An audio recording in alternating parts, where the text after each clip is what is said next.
Prime Minister is speaking. The RBI is commemorating 90 years of its existence. Let's take a look. आज भारत का reserve bank एक ऐतिहासिक पड़ाव पर पहुंचा है।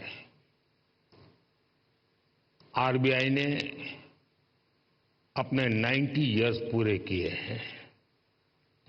एक संस्थान के रूप में आरबीआई आजादी के पहले और आजादी के बाद दोनों ही कालखंड का गवाह है।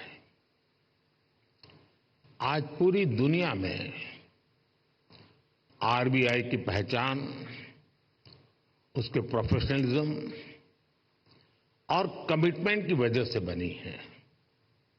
मैं आप सभी को रिजर्व बैंक ऑफ इंडिया के सभी कर्मचारियों और अधिकारियों को आरबीआई की स्थापना के 90 इयर्स की बधाई देता हूं।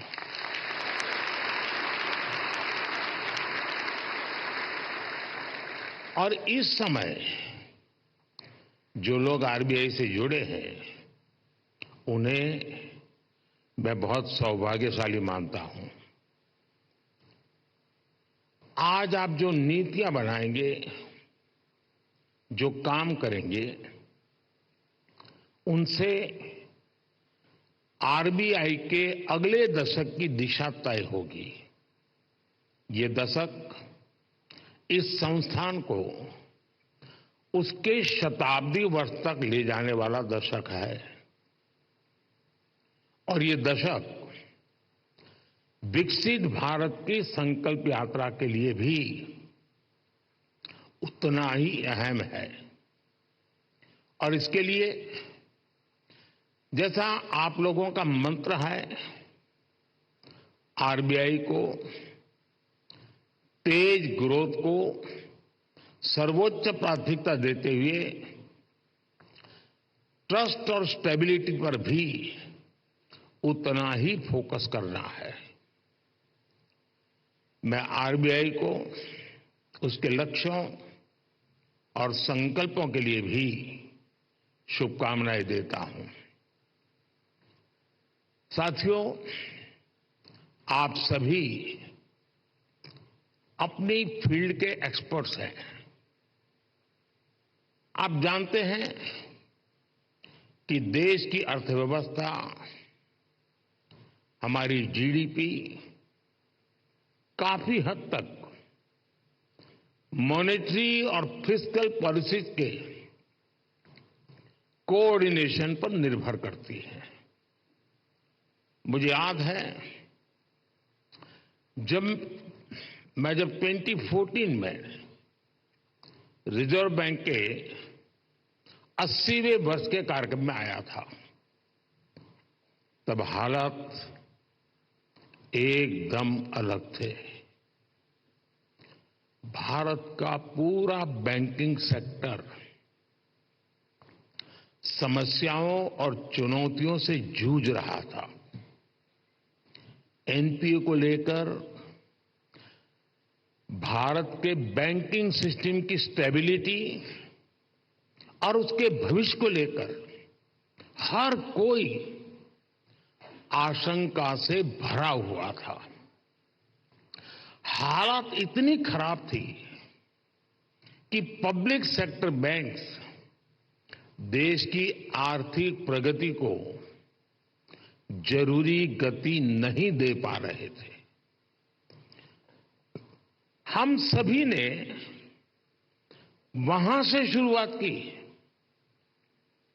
और आज देखिए, आज भारत के बैंकिंग सिस्टम को दुनिया में एक स्ट्रांग और सस्टेनेबल सिस्टम माना जा रहा है।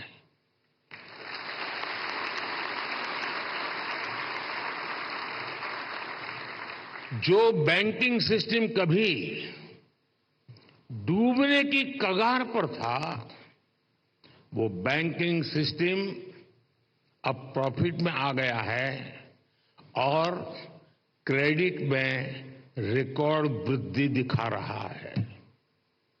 फ्रेंड्स, आप भी जानते हैं कि सिर्फ 10 साल में इतना बड़ा परिवर्तन आना आसान नहीं था। ये बदलाव इसलिए आया क्योंकि हमारी नीति, नियत और निर्णयों में स्पष्टता थी। ये बदलाव इसलिए आया क्योंकि हमारे प्रयासों में दृढ़ता थी, ईमानदारी थी।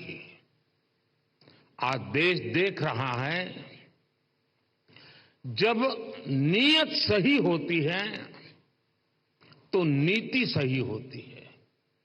जब नीति सही होती है तो निर्णय सही होते हैं, और जब निर्णय सही होते हैं तो नतीजे सही मिलते हैं।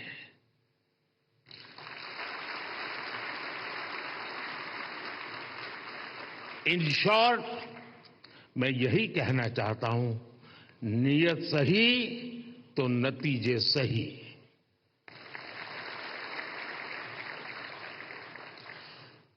कैसे देश का बैंकिंग सिस्टम ट्रांसफॉर्म हुआ, ये अपने आप में एक स्टडी का विषय है। हमने कोई भी सिरा ऐसा नहीं था जिसे ऐसे ही छोड़ दिया हो। हमारी सरकार ने रिकॉग्निशन, रिजोल्यूशन और रिकैपिटलाइजेशन की रणनीति पर काम किया।